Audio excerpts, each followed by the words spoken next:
25 kilometer in. 17 kilometer pa. Pero pinupulikat na ako. Looking good! In the front! Woo! Go, go, go! Looking good!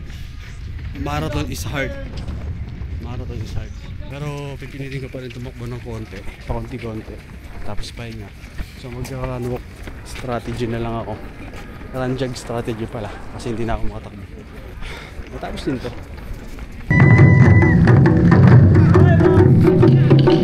Yo, what is up guys and welcome back pala sa panibago kong video at sa panibago kong vlog.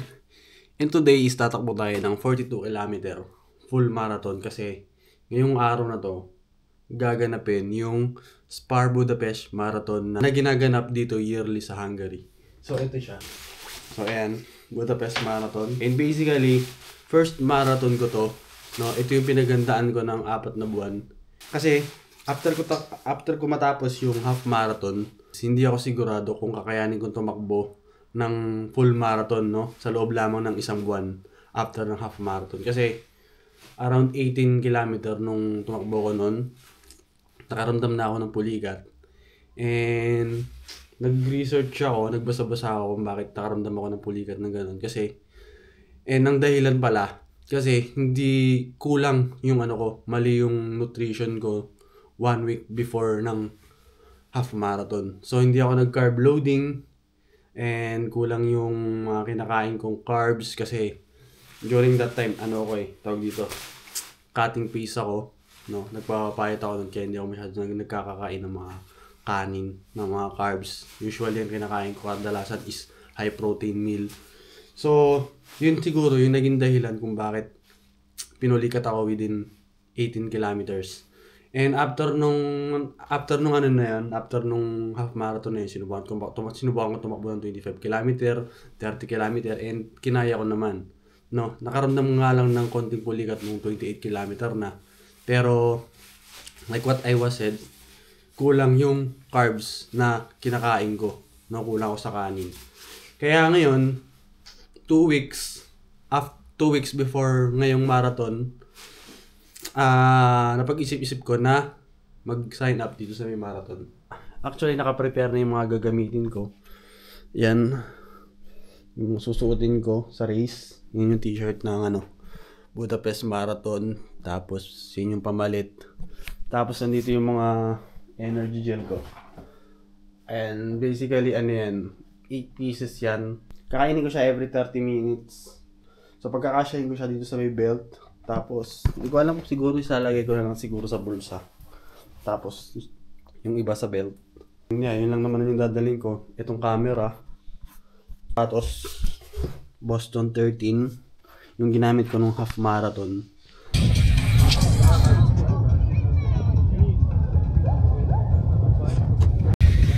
Okay, so nandito tayo guys sa may race center. Ang lamig! Pero maya siguro mga tanghali, iinit na hanggang 18 degree. Pero ngayon, para sa I know, nasa 9 degrees Celsius yung lamig.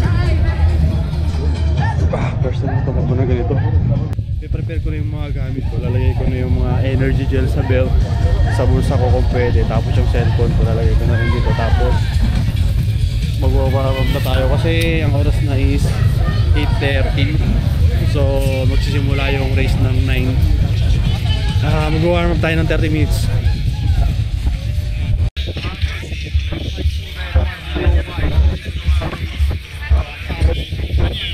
Sa may pupunta na tayo sa may starting line. And ito yung susundan natin, si ate. Ito. Yan. Let's go. 4 hour to 4 hour and 30 minutes. Yun yung target natin na goal time. Pero kung mas mabilis pa tayo, mas maganda.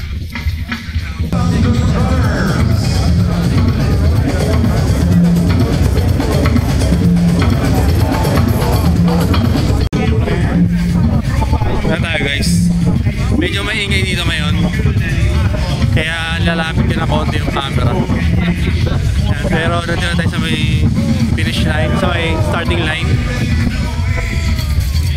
Are you ready? Yes, you are.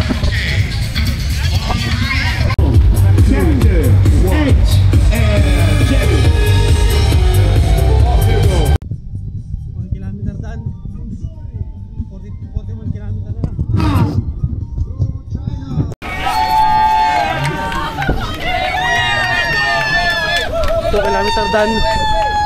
40 km na.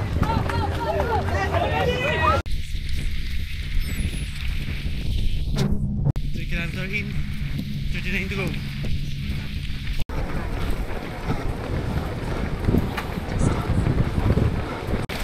4 km in. 38 to go.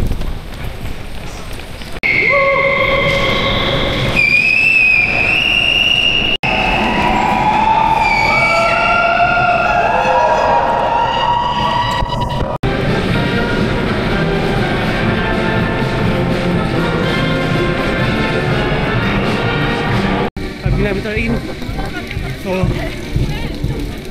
37 to go. Tapos kailangan ko na rin yung energy gel.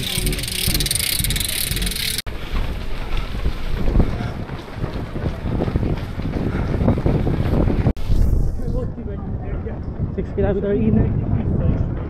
Hindi ko alam kung nasan yung karatula, pero ayon sa ano ko, Apple Watch, 6 kilometer na. Wala na lang. Hindi ko na mabilang. 36 to go. 36 to go.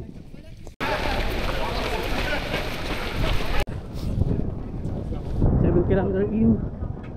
35 to go. Nice. 8 kilometer in. 34 to go. Konti na lang, konti. 9 kilometer. 33 na lang, 33. 10 km in. 32 to go. 11 km in. 31 to go.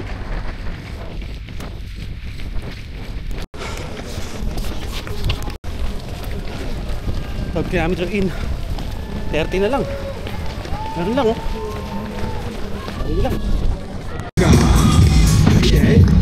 14 km in. 28 to go. 28 na lang, 28.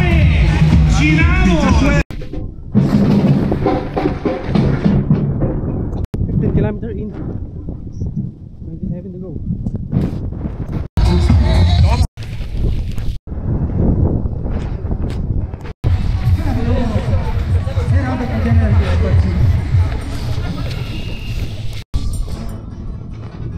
Halfway. 21 km finish. Halfway kalahati na lang. 21 km to go. 22 km done. 20 to go. 20 to go. Nag-slow down na ako konti. Medyo pinupulikat na yung dalawa kong pinti. Pero pag huminto lang naman ng matagal, doon lang siya sumasakit. 25 km in. 17 km pa. Pero pinupulikat na ako at 25 km. I'm cramping at 25 km. Hindi ko alam kung anong oras ko ito matatapos. Shit. Nasa 30 km mark na ako ng marathon race na to.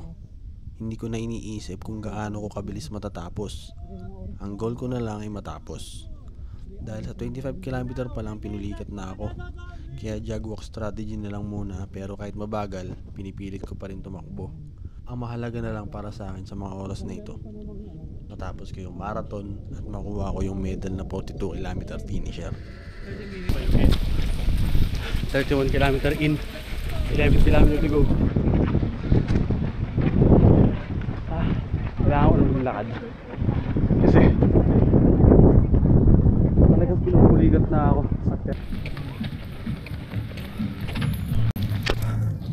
34 km in, 8 km to go. Talagang puligat na.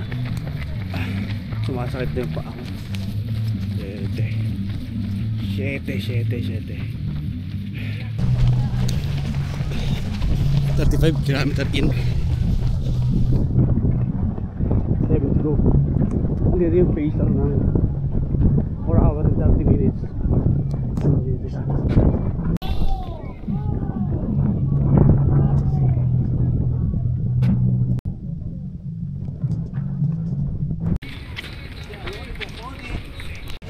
37 km in, 5 kilometers to go.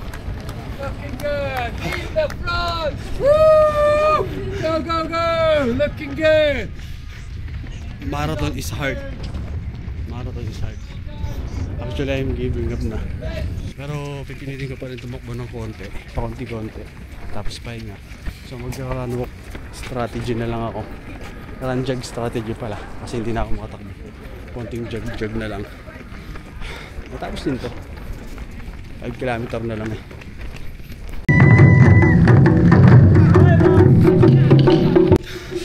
38 kilometer in. 4 kilometer to go. 4, last 4. 1 kilometer na lang. 4 kilometer na lang. Ganun lang. 39 kilometer in. Last 3 kilometer. Last 3. So talaga pagod na talaga ako.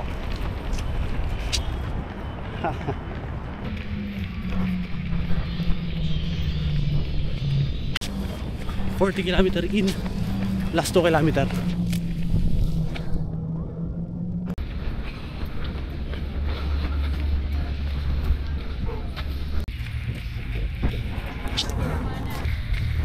Kilometer in.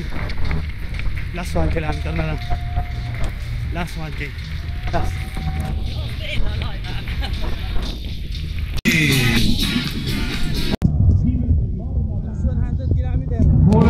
Last 100. Cristo.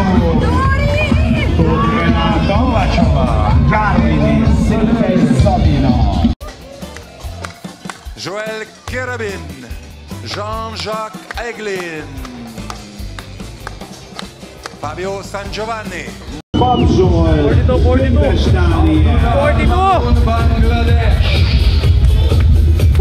Roberto Martellino.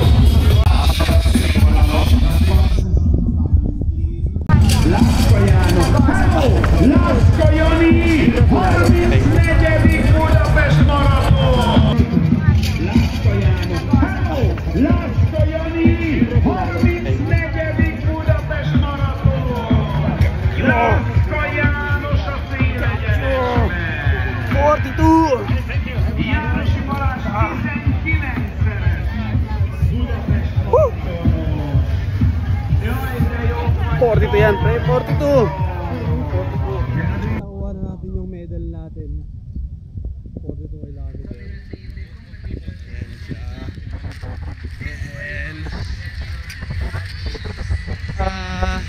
Nakuha ko na rin yung gamit ko dun sa cloak room. Cloak area. Ngayon, ikot ako dito ng konti. Titingnan natin yung... Ikot ako ng konti dito sa may race center. Titingnan natin kung ano yung makukuha natin. Pero basically, punta ako ng finish line. May pag-grocery si Spar. Ayan, pag-grocery. Sa mga nakatapos. Kaya syempre, nagbigay sila ng tubig saka mansanas. Walang saging kasi during the race, may mga binibigay na nasaging. Pero ngayon, hindi natin kung ano makukuha na dito sa mga.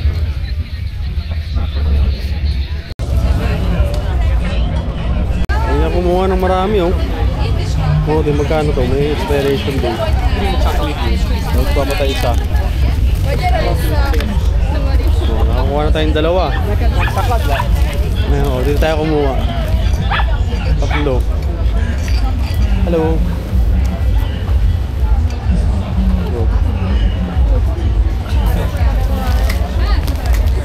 Meron pa dito coffee oh. 10 grams tapos coffee siya. And yan, so basically natapos ko yung marathon race. Ito yung medal ko. Eh natapos ko siya ng 4 hour and 40 minutes. No, medyo matagal siya. Actually late siya ng 10 minutes kumpara dun sa goal time ko na 4 hour to 4 hour and 30 minutes. Pero hindi na masama yun para sa first timer at saka 4 months lang na preparation. And hindi naman talaga ako totally prepared nun. Actually naisip ko lang naman talaga sumali ng marathon, no? 2 weeks after ng half marathon ko. So actually kasi yung pagitan ng half marathon na sinalihan ko saka ngayong marathon is 1 month lang. So nag-isip ako ng pinag-isipan ko 2 weeks after ng half marathon ko kung sasali ba ako or hindi. And yun, sumali nga ako. Kasi tumakbo ako ng 30 km and tingin ko kakayanin ko yung 42 km.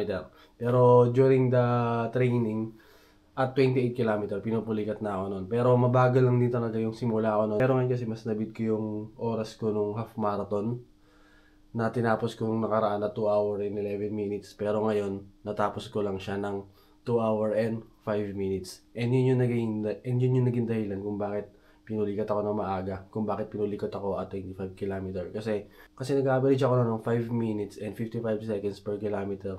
Which is dapat nasa 7 minutes per kilometer lang dapat. Pero ayun, sa susunod na pagsali ko sa marathon, sisiguraduhin ko na hindi na ako magmamadali sa umpisa. Mag-i-stick na ako sa plan, no? Kahit na kompleto yung warm-up ko, kompleto yung carb loading, mag-i-stick na ako sa plano, no?